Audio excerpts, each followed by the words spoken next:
See, when most of the powerful countries they are withdrawing, for example, when it comes to WHO only, you have seen the problem is that of funding only, right? When you don't have money, you cannot perform also. So, how it can go forward? Okay, can you tell us the impact of globalization on Indian society? What was the primary role of IMF? Or how the role of IMF differs from World Bank? Can you tell us that what factors led to the social inequalities in ancient India?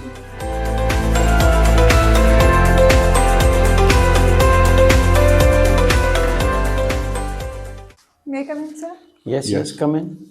Good morning, sir. Good morning, sir. Very good morning. Be seated. Thank you, sir. Komal Sharma. Yes, sir. Your optional is sociology. Right, sir. Komal, international institutions, Yes, sir. it appears as if they are becoming irrelevant, as most of the powerful nations, they are not going by the charter of the organizations. Yes. So, what is your opinion on this? So recently there have been some instances where the countries do not adhere to the charters set by the international institutions. So it clearly indicates a need for reform in these institutions. For example, the WHO. Ever since the COVID pandemic, we have been seeing that WHO has not been performing up to the required level. Or most recently, the WTO. Its trade norms have just been shattered. So it clearly needs a reform. See, when most of the powerful countries they are withdrawing, for example, when it comes to WHO only, you have seen the problem is that of funding only, right? Yes, sir. When you don't have money, you cannot perform also. So, how it can go forward? So it has to be built through a consensus among the countries because the funding itself also depends on commitment among the countries to adhere to those institutions and function according to them. So once these institutions reform and there is greater participation of all the countries, we can expect the funding to rise and these institutions enjoying greater credibility. Uh, Even regarding United Nations, if you see uh, in the context of what is going on in the Middle East, Yes, sir. institution does not seems to be there. Yes, sir, and this is also due to formation of some micro institutions. For example, the Gaza Peace of Board formed by the USA. So Does this, it mean that these countries they just want to bypass the United Nations? so in case of some countries, it can be said that these countries are trying to bypass such institutions because if we look at America, it has very openly taken itself out of WHO and UNESCO. So some such intent is visible, but at the same time, other countries, such as those of Global South, need to come up and provide some credibility to these institutions. How come? Can you suggest some measures? So, firstly, there has to be some new forums where the leaders can discuss the reforms within these institutions. And one such platform has been provided by the UN itself. It is undergoing an year of reforms this very year.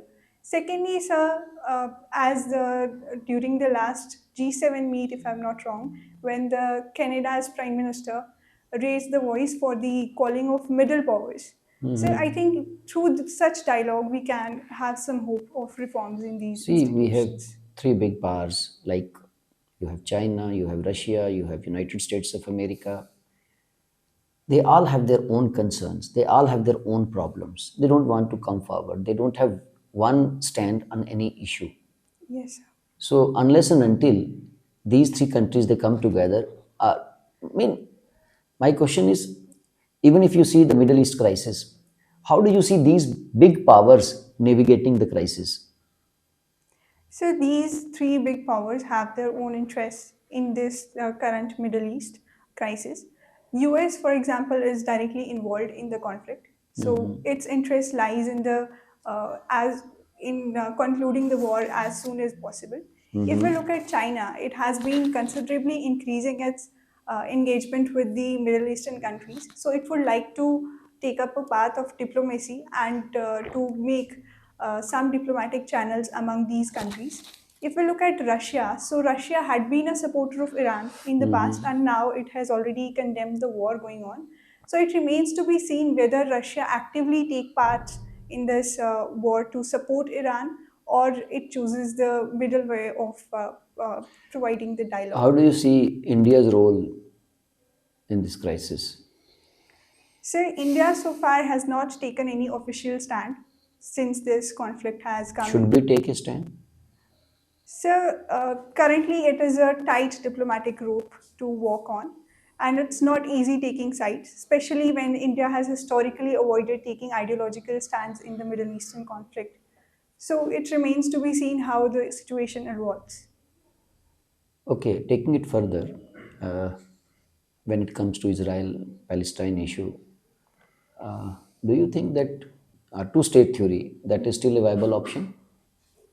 So, ideally, that is the only viable option if we look at the history of conflict between the two countries. Because if there does not emerge a permanent solution to this problem, the violence may just go on. And the current approach by Israel of completely eliminating the Gaza and the organizations involved there is not a very ethical, or we can say a practical solution. So, in principle, I do think that uh, two-state solution is possible. Okay, recently a meeting of the Northern Zonal Council that took place. Can you tell us about what were the issues? Sorry, sir, I'm not aware of this You know meeting. about the concept of zonal councils, Yes, sir. when they were established and how many we have? Sir, there are five zonal councils, but I'm not able to recall when these were established. Five or six? So, if we add the Northeastern Council, then it But that is becomes. also a zonal Yes, council. sir, I forgot it. I'm sorry for that. Thank you. Your option is sociology, right? Yes, sir. So first question is that what is Varna system and how Varna is different from caste system? So, Varna system is the broad categorization of groups. Four Varnas are there, which theoretically are said to be originated from the supreme being, from its four body parts. So, caste are the subunits within this Varna system. So, caste is a micro unit within the Varna system, and Varna is the broader classification. What is a reference group? So, reference group is a group which the non-members look up to decide what their aspirations or what their lifestyle should be. Okay, can you tell us the impact of globalization on Indian society? Yes, sir. Globalization has impacted Indian society in a number of ways. Firstly, if we look at the economic aspect of it, so the India's economy is now hugely tied to the global economy, be it in terms of trade or in terms of investment. If we look at the cultural aspect of it, so India already imbibes the global culture, and we are ourselves contributed to the global culture. For example, the International Day of Yoga is India's contribution. If we look at the social aspect, so again, there are a number of, we can say, relations of interchange or exchange among the countries, be it in terms of our diaspora or the foreigners visiting India. So, Okay, tell us about the Indological approach and contribution of G.S. Ghure in this concern. so, Indological approach, by its literal meaning, is the study of Indian society from its ancient scriptures. It was initially taken up by the Orientalist scholars of the British India, but later on, the Indian scholars such as G.S. Ghure have greatly contributed to this approach. Particularly speaking about G.S. Ghure, he took up the study of caste from the Indological perspective. Okay, do you think caste is only factor that influence voting behavior in India? So, caste has been one of the major factors, but it is not the sole factor in voting system in India. If we look at the other factors, these include ethnic factors. The religion is, as much as we don't want it a part of to be the voting pattern, it is has become a part of voting pattern. And so the son of the soil kind of narrative is also there influencing the voting pattern. Rajani Kothari has written a book named is Caste Politics in India. What is written about the caste and politics relation in this book? So, one statement that I am able to think of it, caste needs politics as much as politics needs caste. This is one. Tell us about the political modernization contributed by Sri Jogendra Singh ji. So, political modernization specifically. So, Yogendra Singh talked about the modernization of Indian tradition, of which political modernization is a part. He said that it started when the Britishers introduced the changes in the India's political system through the codification of laws as well as through pan-Indian application of those laws. Can you evaluate R.K. Morton contribution in sociology? Do you So, know about that? yes, sir. R.K. Merton lays the foundation of neo-functionalism. He says that within functionalism, there is no such thing as indispensability or complete unity of the system. He rejects the idea that any institution is completely inevitable and there exists no alternatives to it. Okay, tell us about the contribution of Karl Marx in historical materialism. So, the very perspective of historical materialism was founded by Karl Marx. So, he describes the whole of human history into 5 stages based on their material aspects and the mode of production. This is his broad theory of historical Okay, materialism. last question from my side. Tell us the two basic difference between culture and civilization. Only two. So, can I take a moment to think Yes. about it? So, one difference is that culture is one aspect of civilization. Civilization has a longer timeline than that. Secondly, sir, culture defines how we satisfy our needs, be it biological needs or the symbolic and social needs. But sir, civilization is has a broader scope than that. It includes a greater history. Thank you. Thank you, sir. So you have mentioned reading English novels. Yes, sir. What type of novels you prefer to read? Sir, I usually read fiction, and my most preferred genre is historical fiction. Historical. Name few of the novels that you have read, or what was the crux of that novel? So, the most recent historical fiction I read was The Stolen Queen by Fiona Davis. Okay. It is about the repatriation of art and the artifacts. Art. What are artifacts? So, artifacts are the objects that were historically built to symbolize certain religious or civilizational things. Okay. Okay. Probably pencil sketch. Okay. So you make sketches. Yes, sir. How much time it will take you to make a sketch of from one of us? So, in 1.5 hour at max, 1.5 hour. if I were to make it to the greatest realistic level. Have you heard about Patta Chitra paintings? Sorry, sir, I'm unable to recall it. No.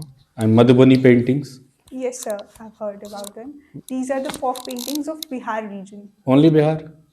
So, Bihar and its surrounding areas, Mithila is an important center Okay. So what are the characteristics of these paintings? Any two features?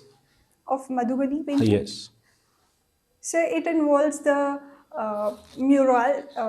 the vines and scrolls that the tribal people usually draw in their paintings. And secondly, the fish is an important element of Madhubani paintings. Okay. Like anything related to spaces. If I have to draw a painting in terms of Madhubani, is there any space gap, or there is no space? There are no spaces in between. So there are very few spaces in between. The pattern is linear rather than a 3D structure to it. But I think you are too young for this service. Don't you think? Sir, I would disagree with that. Firstly, the commission itself allows any person older than 21. But that is true. There is a required age. But taking your age into consideration, you are too young. So I think the fact that I'm young brings to the table my flexibility and my ability to adapt to the system when I get into it. So, sir, I would take it as a positive rather than. Okay. So what are Bretton Woods twins? So, Bretton Woods twins are the institutions that got established in 1944. Name the So, institutions. World Bank and IMF. IMF. What was the primary role of IMF? Or how the role of IMF differs from World Bank? Sorry, sir, I'm unable to recall their exact mandate and its statement. Has India taken any assistance from IMF? Yes, sir, India has. In which year? So, specifically during the year 1991, when India took up LPG reforms. Why India took the help of IMF? Sir, it was because of the forex reserves, that India's forex reserves were drying up, and we. And what that exactly? What's the name of that term? Is there anything crisis? Any specific crisis? Sorry, sir, I'm. BOP crisis, balance of payment Yes, crisis. sir, balance of payment crisis. Actually होता क्या BOP crisis में? Can you just specify? So, balance of payment crisis arises when our exports and our outflows, when our outflows of currency are far higher than the inflows. Inflows. So, like, do you have any method or any term to measure, like, how long we are going to sustain imports? If we have no inflow of foreign currency, for let's suppose for X number of months, we have no inflow of foreign currency. Is there any specific term that has been defined that we will be able to continue these imports for next number of months? So, usually we have the forex reserves for 6 months bare minimum, but it is higher than that. The current. Have you heard the term import cover? Yes, sir. I wasn't able to recall that. Import cover is there. Import cover is there. Good. Now, currently, the ongoing crisis of Middle East, how it's going to affect the energy supply of India? So it is going to have severe impacts on India's energy supply, because we import almost 2.5 million barrels of crude oil. Millions, not billions. Yes, sir, million barrels of crude oil every day from the Gulf region. Right. And due to this war, the Strait of Hormuz has been nearly closed. So that is going to affect our crude oil. And also, sir, the LPG supplies from the Middle East are going to be severely impacted, and we also do not have a lot of reserves for that. Lot of reserves for what? LPG. LPG. And do we have any, like, just we have import cover, as I have asked you. So do we have anything related to petrol cover or? This is a crude oil, strategic reserves we call them. Crude oil reserves. How long we are going to sustain if there is totally disruption?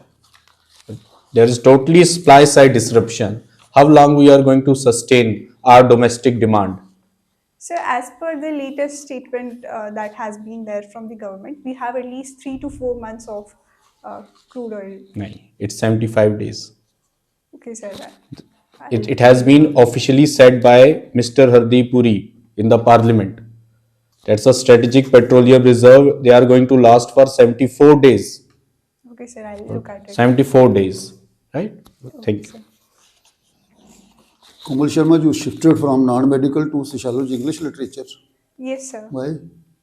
Sir, during school, my choice of subjects was not very much because of the career that I wanted to pursue. So once I completed my +2, I took a serious thought on what I wanted to. And graduated from this GLDM. What is this? Sir, Girdhari Lal Dogra Memorial College. Girdhari Lal Dogra Memorial. So Girdhari Lal Dogra remained finance minister for a long time in Jammu and Kashmir state. Yes, sir. In whose government he was the finance minister? Sir, it was with the National Conference government. Of course. In whose government? Who was the chief minister at that time? So when he started, I think it was Sheikh Abdullah who was the chief minister, and thereafter there have been several chief ministers. In which year he died? Sorry, sir, I'm forgetting the year. You don't know. Okay. So, can you tell us that what factors led to the social inequalities in ancient India? Yes, sir. So, major social inequalities in ancient India are found during the later Vedic period. So, if I were to count the factors behind it, one would be the agricultural surplus, and second, the norms of gender that were there. So Rigvedic society was a pastoral society or not? So, later Vedic, No, Rigvedic. so Rig Vedic was a pastoral. Pastoral or not? Yes, sir. It was pastoral. What do you think that what are the major problems of Jammu and Kashmir from your point of view? So, the problems faced by JNKUT in the current times can be listed into various sectors. If we look at the economic sector, so as our recent budget also indicated, we have a need to continuously invest in the economy, and our dedicated expenditure has been rising, which is an issue. Secondly, sir, within economy, we have this concerns about tourism and the decline of tourists And post. the problem in reference to border. Yes, sir, security issues are there. Firstly, with regard to infiltration, and secondly, the ceasefire violations that occur many a times. So is there a problem in Jammu and Kashmir similar to that of the problems in the northeastern area? So some of the problems are similar. For example, the difficult terrain that is there in both the regions, Right. and security situation has been disrupted, but of course due to very diverging reasons. Who laid the foundation of Jasrota? So it was a ruler called Jasdev. In which year? Sorry, sir, I'm forgetting the year. Okay, thank you.